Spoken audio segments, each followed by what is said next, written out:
If you enjoyed this audiobook, please consider liking, sharing, and subscribing to the channel. Chapter 1: The Moment You Choose to Lead. Part 1: When Power Meets Purpose. Sheila Martinez thought her promotion to regional manager would change everything. She had the office, the title, and the authority to make decisions that affected hundreds of people. Yet 3 months later, her team moved slower than before, and meetings felt like pulling teeth. The moment she realized authority meant nothing came during a quarterly review when her top performer said, "I do my job, but I don't really know why we're doing any of this." This is the moment many leaders face, but few talk about. The instant when you discover that having power over people is completely different from having power for something meaningful. Research from Kozes and Posner shows that teams led by managers focused on authority alone perform 23% worse than teams led by purpose-driven leaders. The difference lies not in the title, but in what drives the person holding it. Simon Sinek studied companies where employees would walk through fire for their leaders versus those where people simply show up. The distinguishing factor was never the leader's rank or decision-making power. It was whether the leader connected their daily choices to something bigger than themselves. When leaders operate with power over thinking, they focus on compliance and control. Every decision becomes about maintaining authority rather than advancing a mission. Consider how Southwest Airlines' former CEO Herb Kelleher approached leadership during the company's most challenging periods. Instead of demanding obedience, he consistently explained how each difficult decision served the airline's purpose of democratizing air travel. Flight attendants understood that cost cuts weren't about corporate greed, but about keeping flights affordable for families who had never flown before. This shift from power over to power for transformed how employees saw their work. James McGregor Burns discovered that transformational leaders share a common trait. They align their personal values with their organization's needs, creating what he called authentic purpose. This alignment becomes visible in small daily choices. When a deadline approaches, does the leader demand overtime or ask what resources the team needs to succeed? When mistakes happen, do they assign blame or focus on learning? The most effective leaders consistently ask themselves one question before making any decision: how does this choice serve something larger than my own comfort or image? This simple filter changes everything from how they run meetings to how they deliver feedback. What drives you beyond your paycheck and title? When you can answer that question clearly, every interaction with your team becomes an opportunity to demonstrate why the work matters, not just that it must be done. Part 2: Why People Follow in the First Place. Sarah loved working for Tom, her director at a mid-sized marketing agency, even though he was one of the toughest managers in the building. Meanwhile, her friend Lisa dreaded every interaction with her supervisor at a different company, despite that boss being famously nice. What made the difference? Tom saw people as whole human beings, not just job descriptions walking around. People follow leaders for surprisingly simple reasons that have nothing to do with organizational charts. They follow when they trust that someone genuinely cares about their success and will fight for them when things get difficult. This feeling shows up in small moments. Tom remembered that Sarah was studying for her MBA at night and would schedule client calls around her class schedule. When Sarah made a costly mistake with a campaign, Tom stood in front of senior leadership and said, "I should have given her clearer guidance. Let's fix this together." Trust becomes real through consistency. People watch how leaders behave when no one important is looking. Do they take credit when things go well, but disappear when problems surface? Do they remember what you told them in private conversations?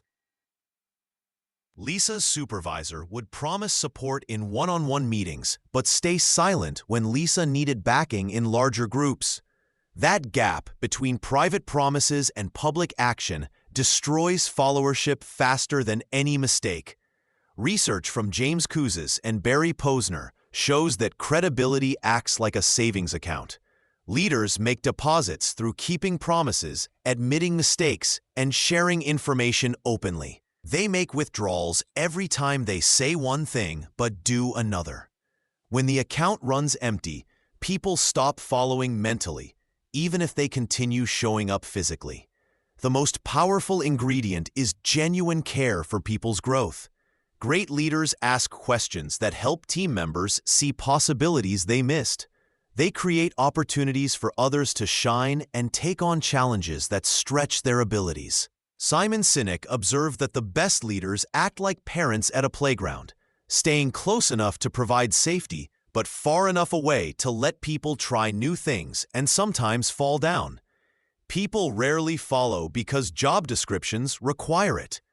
They follow because they believe their leader sees their potential, will protect them from organizational chaos, and wants them to succeed beyond their current role. The question becomes simple. When your team members talk about you away from work, do they describe someone who made their lives and careers better, or someone they merely tolerated until something better came along? Part 3. From Power Over to Power With. Watch what happens when two managers face identical problems with their team's missing quarterly targets. Manager A calls an emergency meeting. He spreads out spreadsheets, points to red numbers, and announces new tracking requirements. Every expense needs approval. Weekly reports become daily reports. Team members must justify their time in 15-minute increments. The room falls silent. People nod, avoid eye contact, and immediately start planning how to look busy rather than be productive. Manager B calls the same meeting but starts with a different question. We're behind our numbers, and I know you see it too. What's really happening out there that's making this harder than we expected? She waits. Someone mentions the software integration delays. Another person brings up the confused messaging from marketing. The third notes that two key clients change their requirements mid-project. Within 20 minutes, the team has mapped the real problems and started proposing solutions they want to own. The difference between these approaches reveals everything about modern leadership. Manager A operates from power over, the belief that authority means controlling every decision and monitoring every action.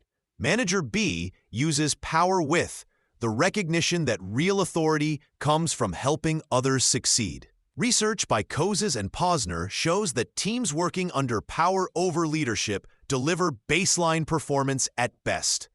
People do exactly what they're told, nothing more. They wait for instructions rather than spotting opportunities. When problems arise, they hide them until they become crises. Teams experiencing power with leadership consistently outperform by significant margins. Why? Because when people feel trusted with real decisions, they start thinking like owners rather than renters. The shift requires specific behavioral changes. Instead of announcing solutions, ask better questions. Instead of reviewing every choice, share the context behind decisions so people can make good ones themselves. When someone makes a mistake, ask, "What did we learn?" before asking, "Who's responsible?" Jim Collins found that the most effective leaders combine what he calls personal humility with professional will. They're humble enough to admit they don't have all the answers, but determined enough to find them through their teams. This doesn't mean becoming weak or indecisive. It means redirecting your energy from controlling outcomes to developing the people who create them. When Southwest Airlines CEO Herb Kelleher walked through airports, he didn't check if employees were following procedures. He asked how he could help them serve customers better. Try this simple experiment. Identify one decision you typically make for your team. Next week, present the situation, share your thinking, and let them decide. Watch what happens to their engagement and ownership. Part 4. The quiet decision to serve first. Most leaders discover the hardest part of leadership isn't the strategy meetings or budget reviews. It's the small moments when nobody's watching. Last Tuesday at 8:30 p.m., Cheryl Strayed, CEO of Wild Magazine, found herself alone in the office with Marcus, a junior editor who'd been struggling with a major feature story. The deadline loomed. His confidence was shattered, and everyone else had gone home. Cheryl had two choices: remind Marcus this was his responsibility and leave, or pull up a chair and help him figure it out. She chose the chair. For the next 2 hours, they worked through the story structure together. Cheryl didn't write a single word for him, but she asked questions that helped Marcus see his own ideas more clearly. When he finally found his angle, the relief on his face told her everything about leadership she needed to know. This is what Robert Greenleaf meant when he describes servant leadership as a choice to serve first, then lead. It's not about being nice or avoiding tough conversations. It's about recognizing that your primary job is developing the people who create the results. James McGregor Burns called this transformational leadership, the ability to elevate others beyond their perceived limitations. But in practice, it often looks surprisingly ordinary. It's staying late with Marcus. It's taking responsibility when your team misses a target, even though individual mistakes caused it. It's asking, "What do you need from me?" instead of, "Why haven't you figured this out?" The tension here is real. You have numbers to hit, boards to answer to, shareholders expecting growth. How do you balance care with performance? Research from Jim Collins reveals something counterintuitive. The most successful leaders combine fierce determination with deep humility. They protect their people while pursuing ambitious goals.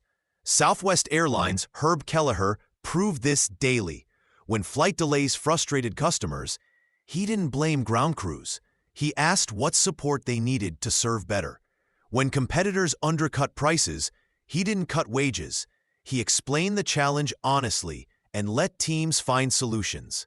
Consider your last team crisis. Did you jump in to fix it, or did you ask what your people needed to fix it themselves?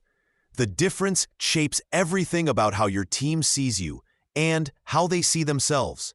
What would change if you consistently asked, "What does my team need from me right now?" and actually acted on the answer? Chapter 2, Transforming the Journey, Not Just the Numbers, Part 1, Painting a Future People Want to Join. When your team thinks about the future, do they see spreadsheet cells, or do they see real people's lives changing? Most leaders create visions that sound impressive in boardrooms, but feel hollow to the people doing the actual work. The difference between a vision that motivates and one that gets ignored lies in how concrete and human you make it. Mark Benioff at Salesforce didn't rally his team around increasing market share in cloud computing. He painted a picture of small businesses having the same powerful tools as Fortune 500 companies. He talked about the mom-and-pop restaurant being able to track customer preferences just like Marriott. His team could see themselves helping level the playing field. When your vision includes real faces and real problems getting solved, people want to be part of that story. The most powerful visions work like movie scenes in people's minds.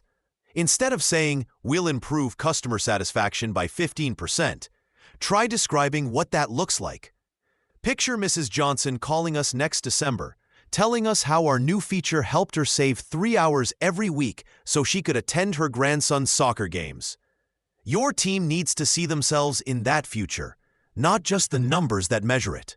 Howard Schultz transformed Starbucks by helping employees imagine themselves as partners in creating a third place between work and home. Baristas weren't just making coffee. They were crafting moments of connection in people's daily routines. When Amazon warehouse workers understand they're helping a single father get his daughter's birthday gift delivered on time, the work feels different than just fulfilling orders efficiently. Smart leaders involve their teams in painting this picture. Ask questions like, "What would success look like for the customers we serve?" Or, "How would our work change someone's typical Tuesday?" When people help create the vision, they own it. They add details you never would have thought of because they know the work differently than you do. Keep this future alive in everyday conversations.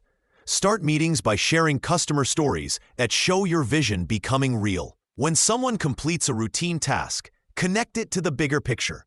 That report you just finished helps us understand exactly how we're making progress toward helping more small businesses succeed. These small connections between daily work and meaningful outcomes build momentum that lasts long after the motivational speeches fade. The best visions aren't perfect predictions. They're invitations to build something that matters together. Part 2. Raising everyone's game, including yours. When John Wooden took over UCLA's basketball program in 1948, his teams were mediocre at best. But Wooden saw something others missed in every player who walked into practice.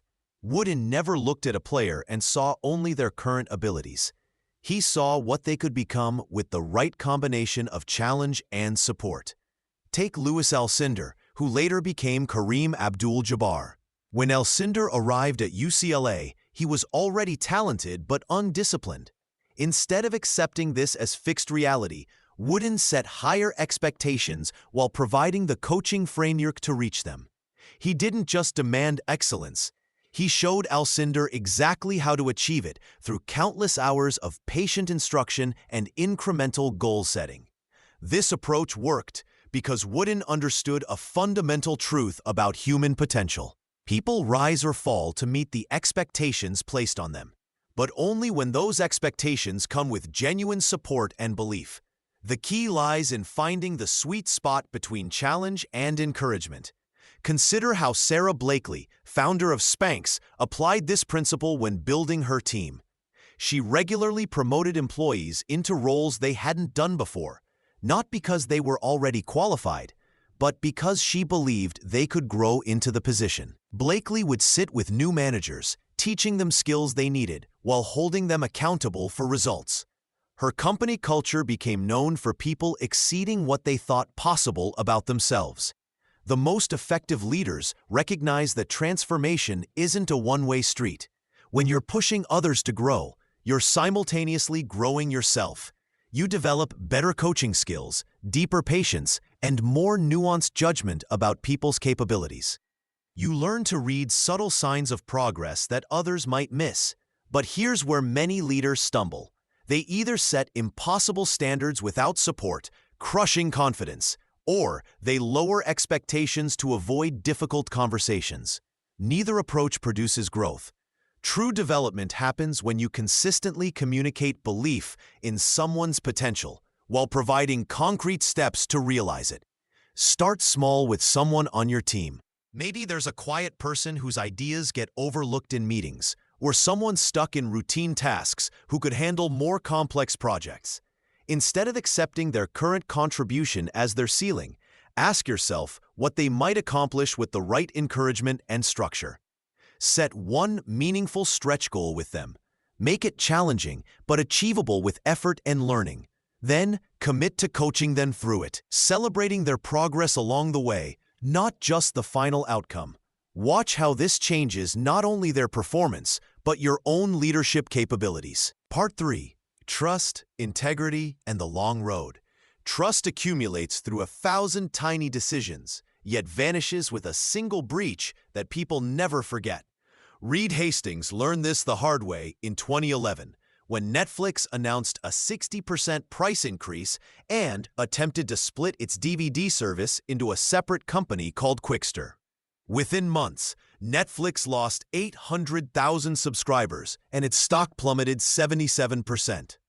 The backlash wasn't just about money. Customers felt blindsided and manipulated. Hastings had broken the invisible contract of trust by making a major change without explanation or gradual preparation. What followed became a masterclass in rebuilding integrity. Instead of defending the decision or blaming market conditions, Hastings wrote a public letter admitting the mistake. He didn't just apologize for the execution, he acknowledged that the decision itself was wrong. More importantly, he changed how Netflix communicated going forward, explaining the reasoning behind future changes and giving customers time to adjust. This illustrates a crucial truth about transformational leadership. Integrity isn't about being perfect. It's about alignment between what you say and what you do, especially when nobody's watching. When Southwest Airlines founder Herb Kelleher made a bet with another CEO about whose company had better customer service, he didn't just talk about putting employees first. He arm-wrestled the rival CEO in public, with the loser's company paying the winner's advertising costs for a year. Kelleher lost the match, but won something more valuable. His team saw a leader who practiced what he preached about having fun and taking care of business with humanity. The daily choices that build trust happen in small moments. Do you admit when you don't know something? Do you apply policies consistently, even when it's inconvenient? Do you explain the reasoning behind difficult decisions, or do you expect people to simply comply? These moments accumulate into a reputation that either opens doors or quietly closes them. Transformation takes time, often longer than anyone expects. Only leaders who have earned trust will be followed through the messy middle of change, when progress feels slow and setbacks feel personal. Ask yourself, where might your words and actions be slightly out of alignment today? What small promise could you keep that would demonstrate your commitment to the future you're asking others to help create? Part 4. Turning ordinary days into defining moments. The Thursday afternoon meeting started like any other. Sarah, the team lead, watched Jake shuffle through his notes about the delayed project. Her first instinct was to jump in with a quick fix or reassignment. Instead, she paused and asked herself a question that would change everything. What lesson am I teaching right now? This moment illustrates something powerful about leadership. The big cultural transformations we admire don't happen during annual retreats or company-wide speeches. They happen in the small spaces between stimulus and response, when leaders choose their next move carefully. Consider how Cheryl Batchelder transformed Popeye's Louisiana kitchen. The real change didn't come from boardroom strategies alone. It emerged from countless moments when she chose to listen before speaking, to ask questions before giving answers, and to support rather than criticize when things went wrong. Each interaction taught her team what truly mattered. When Jake explained his delay, Sarah had 3 options. She could express frustration, quickly reassign the work, or use this as a teaching moment. The choice she made would ripple through every future interaction. She decided to explore what Jake had learned from the setback and how the team could prevent similar issues. James McGregor Burns discovered that transformational leaders consistently turn routine interactions into growth opportunities. They see beyond the immediate problem to the person and the culture they're building. This requires what psychologists call the pause, that brief moment when you choose your response rather than react from habit. The questions leaders ask themselves during ordinary moments shape extraordinary outcomes. Before responding to any situation, try asking, what future am I building with this choice? Or, what does my response teach about what we value here? These simple framings help you respond from your vision rather than your stress. When Netflix faced the Quickster backlash in 2011, Reed Hastings could have defended the decision aggressively.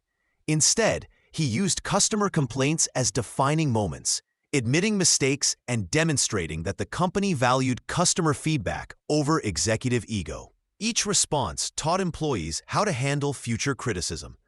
Every day presents dozens of these micro moments.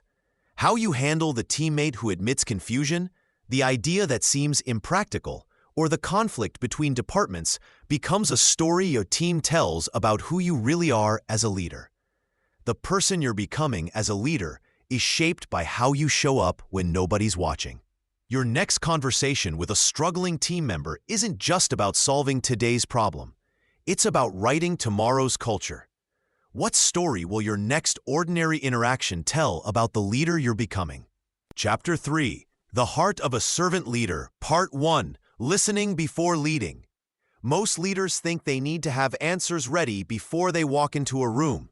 But the best leaders know their first job is creating space for others to speak. Picture 2 different team meetings.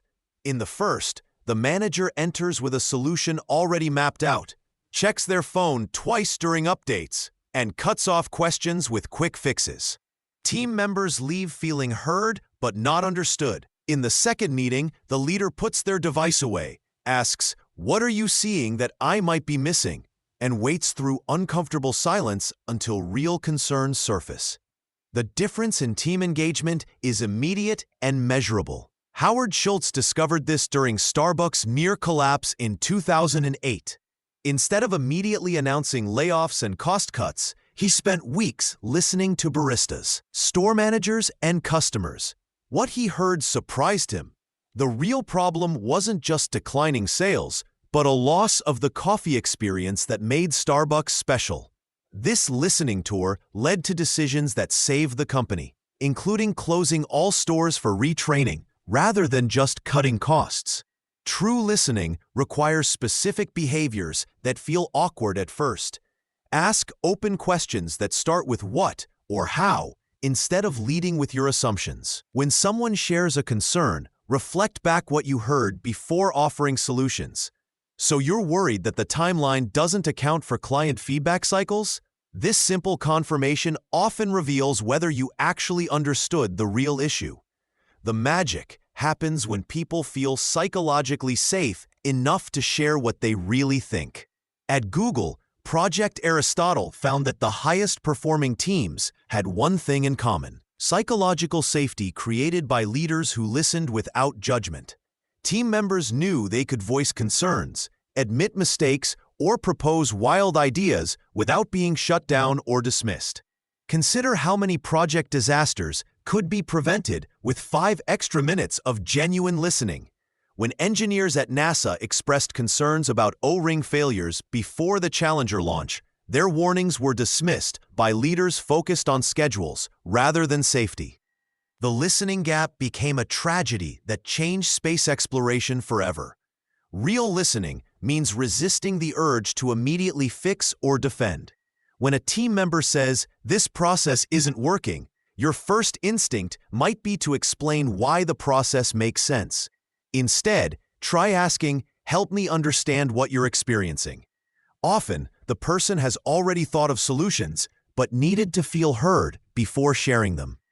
This approach transforms you from someone who manages people to someone who develops them through understanding. Part 2. Seeing people, not positions. When Cheryl Batchelder took over as CEO of Popeye's Louisiana Kitchen in 2007, the company was struggling with 18% annual turnover at the restaurant general manager level.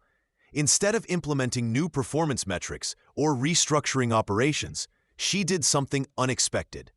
She started learning the names of franchise owners' children, remembering their personal struggles, and asking about their dreams beyond the restaurant business. This shift from seeing people as restaurant manager number 47 to understanding them as complete human beings transformed Popeyes. Turnover dropped dramatically, customer satisfaction soared, and the company's stock price increased over 400% during her tenure. Batchelder had discovered what research consistently shows: people perform better when they feel genuinely known by their leaders. Most leaders interact with job descriptions rather than actual people. They see the marketing coordinator instead of Sarah, who is caring for an aging parent while secretly dreaming of starting her own consulting firm. They manage the sales rep rather than recognizing Marcus, whose military background gives him unique problem-solving skills that could benefit the entire team. This does not mean becoming everyone's counselor. You are not responsible for solving personal problems or managing emotions, but acknowledging that people bring their full selves to work creates a foundation for authentic leadership. When someone seems distracted during meetings, instead of assuming they do not care about the project, consider that they might be worried about a sick family member or struggling with a decision that affects their future. Simple practices can help you see people more clearly. During one-on-one meetings, ask about their career origin story. How did they end up in this role? What experiences shaped their work preferences? These conversations reveal motivations and strengths that job interviews often miss. James Kouzes and Barry Posner found that leaders who knew their team members' personal goals and challenges were significantly more effective at inspiring high performance. Mark Benioff of Salesforce regularly schedules informal coffee chats with employees at all levels, not to discuss business metrics, but to understand their perspectives and aspirations. These conversations have led to innovations like the company's equality initiatives and mental health support programs. When people feel genuinely seen, something remarkable happens. They become more willing to share honest feedback about processes that are not working. They take calculated risks because they trust that failure will be met with support rather than punishment. They stay committed during difficult projects because the relationship extends beyond completing tasks. The difference between managing positions and leading people becomes most apparent during challenging seasons. Teams led by position-focused managers often experience higher turnover when projects become difficult. But teams where leaders know and value each person as an individual tend to work through obstacles together, viewing challenges as temporary rather than reasons to leave. Part 3. Growing others as your everyday job. Every leader faces this moment. A team member approaches with a problem, and you have to choose between giving them the answer or helping them find it themselves. The second choice transforms work from task completion into human development. Mark Benioff of Salesforce redesigned his leadership approach around this principle. Instead of treating meetings as status updates, he began treating them as growth laboratories. When junior developers presented coding challenges, he would ask probing questions rather than provide solutions. "What have you already tried?" became his standard opener. Within months, his team started approaching problems with greater confidence and creativity.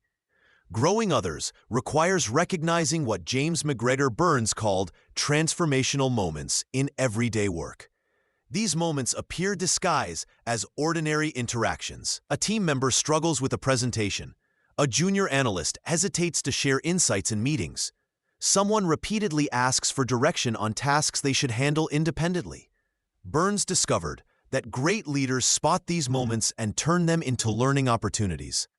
Instead of correcting the presentation yourself, you sit beside the team member and ask what story they are trying to tell. Instead of speaking for the quiet analyst, you create space for their voice and acknowledge their contributions. Instead of providing constant direction, you help people build their decision-making muscles through guided practice. The process requires what Ken Blanchard calls situational awareness. You cannot grow everyone the same way. Sarah needs stretch assignments that challenge her analytical thinking. David needs pairing with senior colleagues who can model client relationships. Maria needs permission to make mistakes without judgment while she develops project management skills.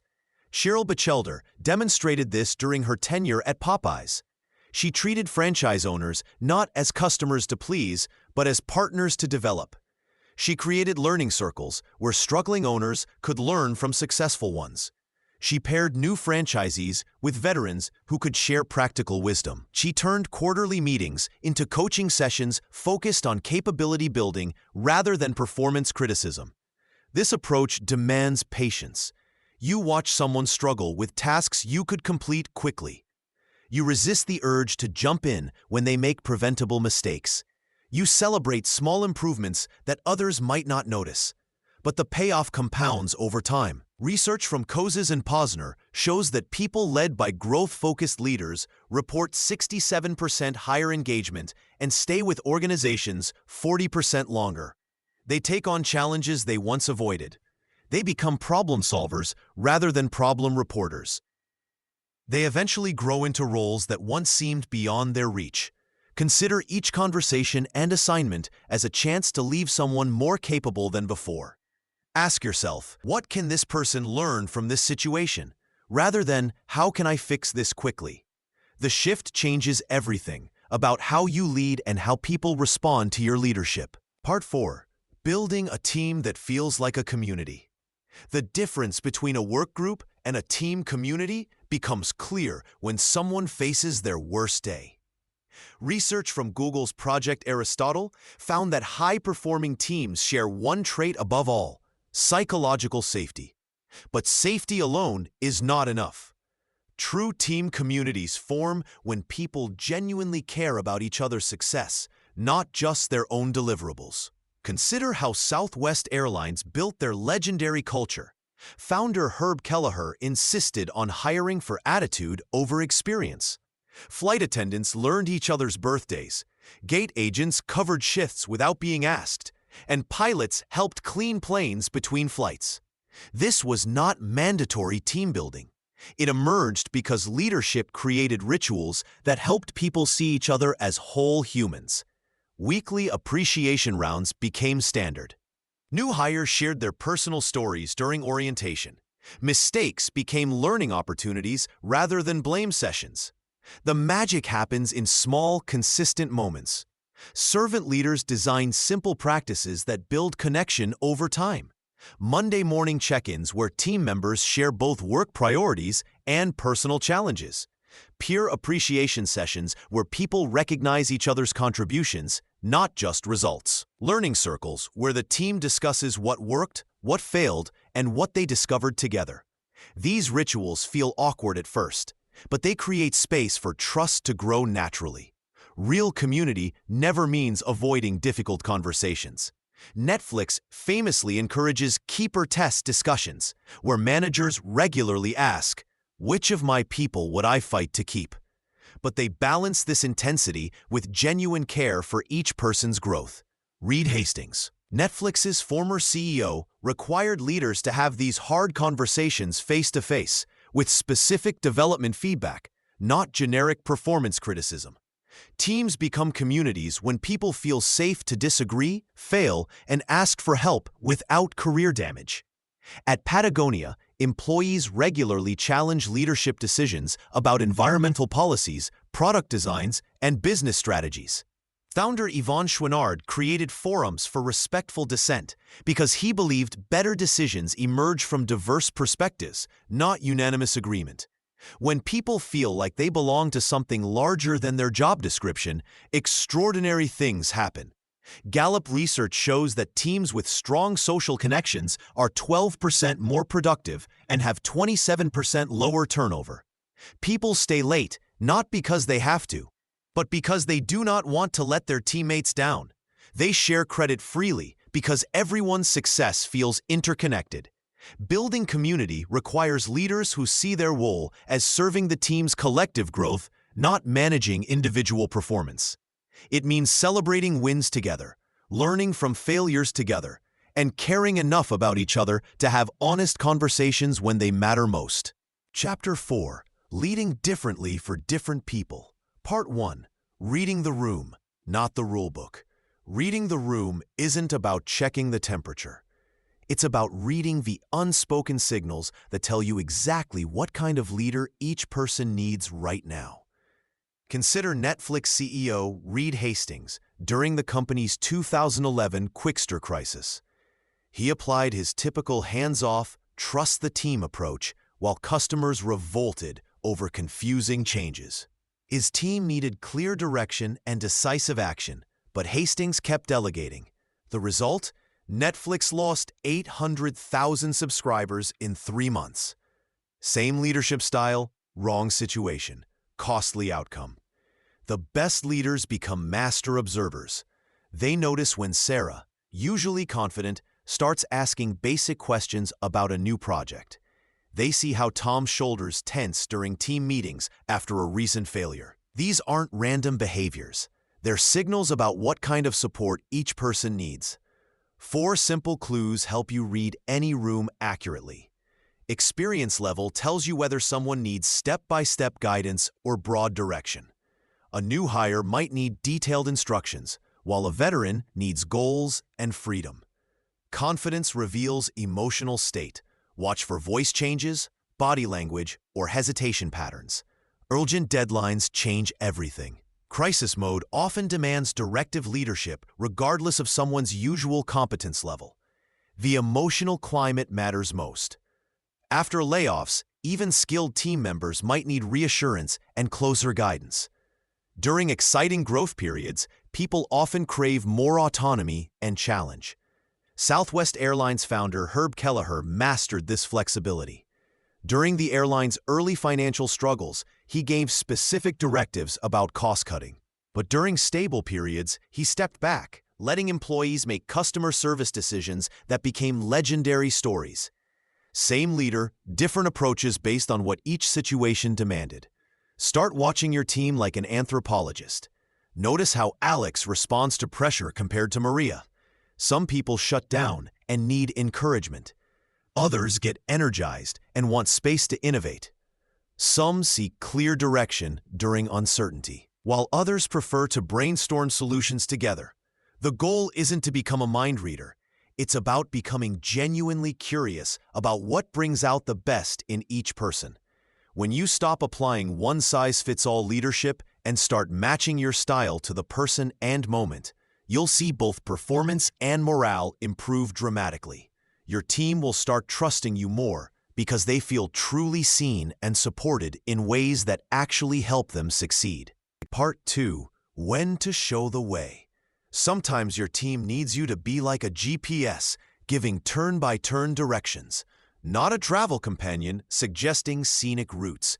Most leadership advice tells you to empower and delegate, but there are critical moments when your people genuinely need you to step up and show them exactly what to do. This isn't about being controlling. It's about recognizing when clear direction serves your team better than vague encouragement. Consider what happened at Southwest Airlines during the 2021 holiday meltdown.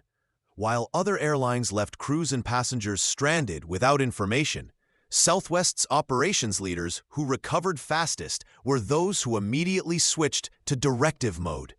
They gave specific instructions about crew repositioning, clear timelines for communication updates, and exact protocols for passenger rebooking. The teams that recovered quickest weren't the ones left to figure it out together. They were the ones given precise marching orders during chaos. New team members especially need this directional approach. When Satya Nadella took over Microsoft, he didn't start by asking struggling divisions what they thought should happen. He clearly outlined the shift to cloud-first, mobile-first, explained exactly why this mattered for survival, then gave specific targets and deadlines. Only after people understood the direction and gained confidence did he gradually shift toward more collaborative decision-making. The key difference between helpful direction and harmful micromanagement lies in 3 elements. First, be specific about what needs to happen and by when.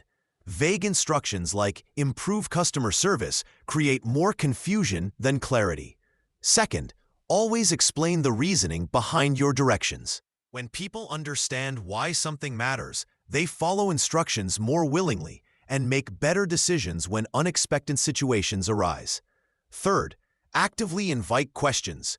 The phrase, "What questions do you have about this approach?" signals that you're directing out of care, not control. People who feel safe asking for clarification are more likely to execute successfully. Think of directive leadership like training wheels on a bicycle. You use them temporarily while someone builds the skills and confidence to ride independently. The mistake many leaders make is either never using training wheels when someone clearly needs them, or leaving them on long after the person is ready to ride solo.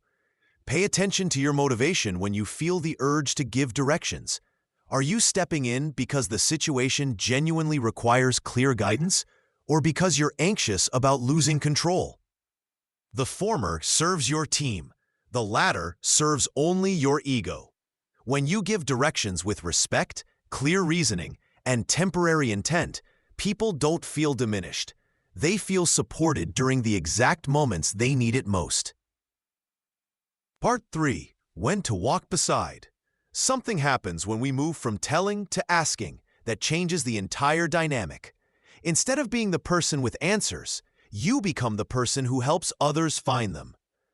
Reed Hastings discovered this at Netflix during the company's transformation from DVD rentals to streaming. When his team faced complex technical challenges, he resisted the urge to dictate solutions. Instead, he asked questions like, "What would happen if we tried this approach?" and "What options do you see here?" This coaching approach helped Netflix engineers develop the problem-solving skills they needed for uncharted territory. Walking beside someone works best when they have some ability but lack confidence or experience in a specific area. Picture a skilled marketing manager taking on their first budget responsibility. They understand marketing principles but feel uncertain about financial decisions. Rather than giving them a spending plan, you might ask, "What factors should we consider when allocating this budget?" Then explore their thinking together. The coaching conversation has a rhythm. You ask what they see as possible approaches. You explore advantages and risks of each option with them. You help them think through consequences before they commit to a path. Most importantly, they choose the direction and own the results. Brené Brown uses this approach when mentoring researchers. Instead of providing research frameworks, she asks questions that help them discover methodologies themselves. What story is this data telling you? She might ask. Or, what would need to be true for this approach to work? Her mentees develop stronger analytical thinking because they've wrestled with problems themselves, rather than receiving ready-made solutions. This coaching style feels slower initially. Where you could give a quick directive, you spend time asking questions and discussing options. The investment pays off when people start approaching new challenges independently. They've learned to think through problems systematically rather than waiting for instructions. The shift from directive to coaching requires genuine curiosity about their perspective. When someone presents a problem, resist immediately offering solutions. Ask instead, what approaches have you considered, or what would success look like here? Listen to their reasoning before adding your insights. Microsoft's Satya Nadella transformed the company culture by shifting thousands of managers from know-it-all to learn-it-all leaders. Rather than demonstrating their expertise by providing answers, managers began asking better questions. This coaching approach helped employees develop skills Microsoft needed for cloud computing and artificial intelligence initiatives. The key is recognizing when someone has enough foundation to think through problems but needs support to build confidence in their judgment. Walk beside them long enough, and eventually they'll be ready to walk ahead. Part 4. When to step back and let them fly. When your star performer lands a complex project and starts sketching solutions faster than you expected, something magical happens, if you let it. The moment someone proves they can think through problems and stay committed to results, your most important job becomes stepping out of their way. This isn't about abandoning people or hoping for the best. It's about shifting from controller to supporter, from director to resource. Reed Hastings discovered this when Netflix was scaling rapidly in the early 2000s. Instead of creating more approval processes as the company grew, he did the opposite. He gave high performers clear outcomes, like increase subscriber retention by 15% or launch in 3 new countries, then step back completely. Teams began solving problems he didn't even know existed. Engineers redesigned entire systems without permission. Marketing teams launched campaigns that outperformed anything headquarters had planned. The hardest part isn't trusting capable people. The hardest part is managing yourself when you're not needed. Your ego whispers that projects will fail without your input. Your fear suggests that people need more oversight than they're getting. Your habits pull you toward checking in, offering suggestions, and staying central to decisions. Consider how this plays out in your world. When someone consistently delivers good work, do you still feel compelled to review their approach? When teams handle challenges smoothly, do you insert yourself anyway? These impulses are natural, but they signal when your leadership style needs to evolve. The best empowering leaders create what researchers call psychological ownership. They define success clearly, provide necessary resources, then create space for people to surprise them. They resist the urge to hover or offer unsolicited advice. They celebrate methods they wouldn't have chosen themselves. Amazon's Jeff Wilke mastered this approach during the company's operational expansion. Rather than dictating how fulfillment centers should improve efficiency, he gave regional managers outcome targets and budget constraints. Teams invented solutions that reduced costs by 30% while improving delivery speed. Many innovations came from warehouse workers who understood problems that executives never saw. This requires a fundamental shift in how you measure your worth as a leader. Success becomes less about your direct contributions and more about what others accomplish when you're not involved. Think about one person on your team who consistently shows good judgment and strong commitment. What would happen if you gave them a meaningful challenge and truly stepped back? What would you need to manage within yourself to make space for their success? Chapter 5. Becoming the Leader People Remember. Part 1. Small Habits That Change Cultures. Your weekly team meetings reveal more about your leadership than any mission statement ever could. When Mark Benioff started ending every Salesforce meeting by asking, "What did we learn that we didn't expect?" he wasn't trying to be clever. He was planting seeds for a culture that would eventually help his company weather multiple economic storms. This simple question became so automatic that employees started preparing insights before meetings even began. The daily habits you practice as a leader create an invisible rulebook that everyone follows. Your team watches how you handle the mundane moments. Do you check your phone when someone is speaking? Do you follow through on small commitments? Do you acknowledge when someone changes course based on new information? These micro behaviors become the cultural DNA of your organization. Consider how Tony Hsieh transformed Zappos culture through what seemed like trivial actions. He personally answered customer service calls during busy periods. He kept his office door open and encouraged random conversations. He celebrated failures alongside successes in company-wide emails. Each action was small, but together they sent a clear message about what mattered. The most effective leaders choose 3 specific habits and practice them relentlessly until they become automatic. Melinda Gates did this at the Gates Foundation by ending every strategy session with 2 questions. Who else should be at this table? And what voices are missing? This simple routine transformed how the foundation approached global health initiatives. Your habits need to match the culture you want to build. If you want transparency, start every week by sharing one thing you learned from a mistake. If you want innovation, begin meetings by asking, what assumptions are we making that might be wrong? If you want accountability, end every commitment with a specific deadline and check-in date. Research from MIT shows that teams adopt the emotional patterns of their leaders within 6 months. When leaders consistently demonstrate specific behaviors, those behaviors spread through the organization faster than any training program could achieve. The key is choosing habits you can sustain under pressure. When deadlines loom and stress peaks, your automatic responses reveal your true priorities. Those moments teach your team more about your values than any carefully crafted speech ever will. Pick habits that you can maintain even on your worst days, because those are the days when your team is watching most carefully. Part 2. Stories You Tell and Stories You Live. When Reid Hoffman, LinkedIn's founder, talks about the company's early days, he always returns to the same story: how his team chose to protect user privacy when pressured to sell personal data for quick revenue. He tells this story not because it was a dramatic boardroom confrontation, but because it represents who LinkedIn decided to be.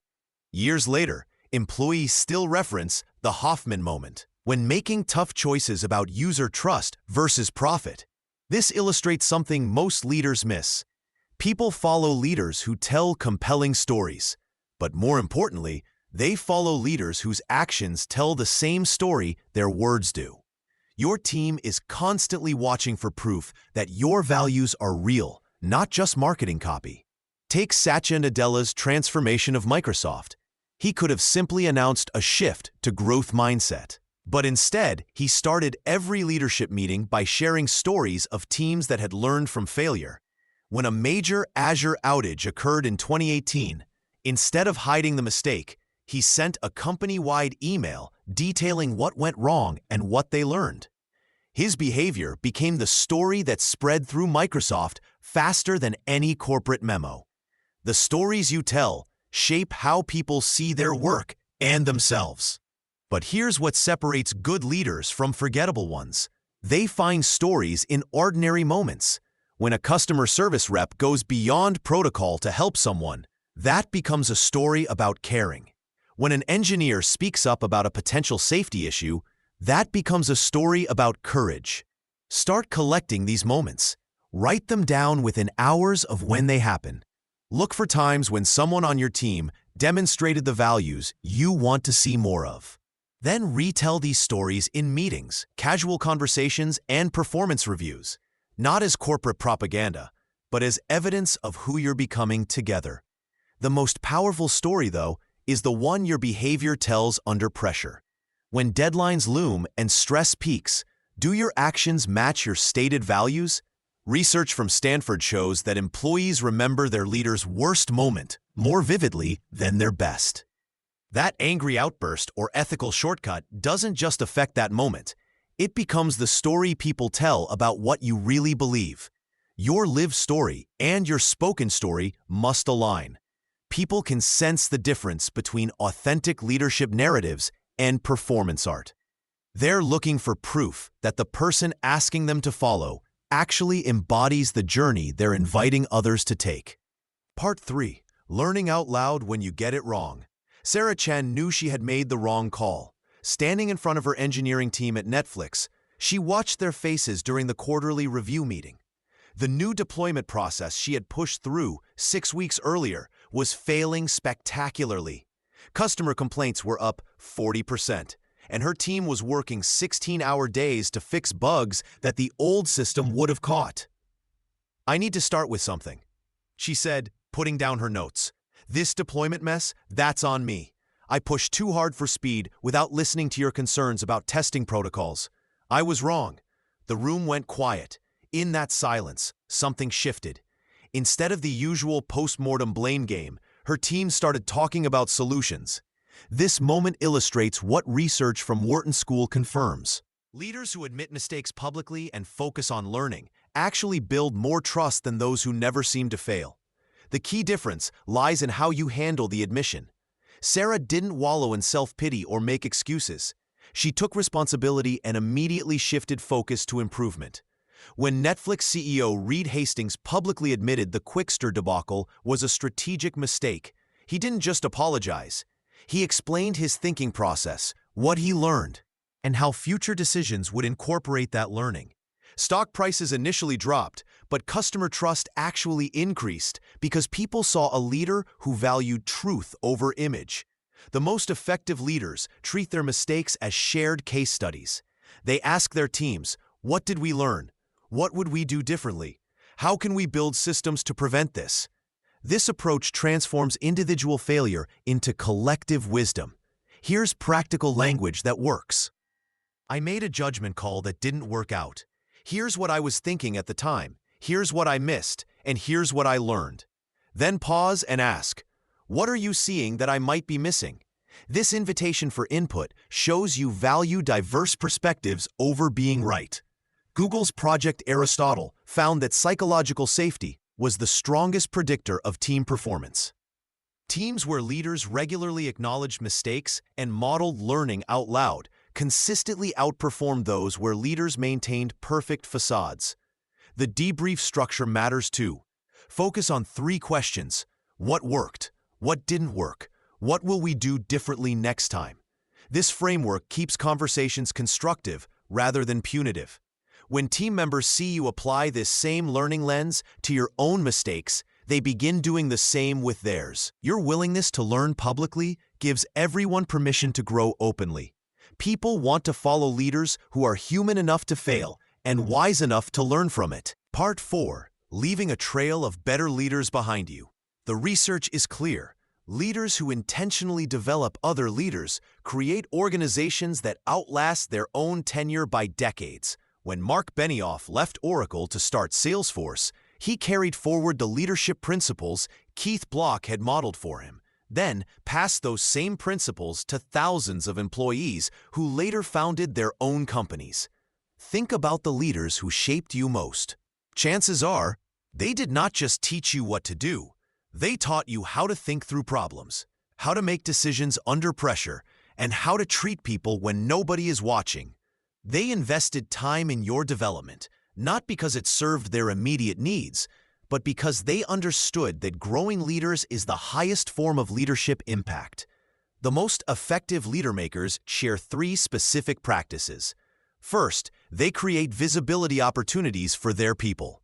When Oprah Winfrey consistently featured emerging voices on her platform, she was not just filling airtime.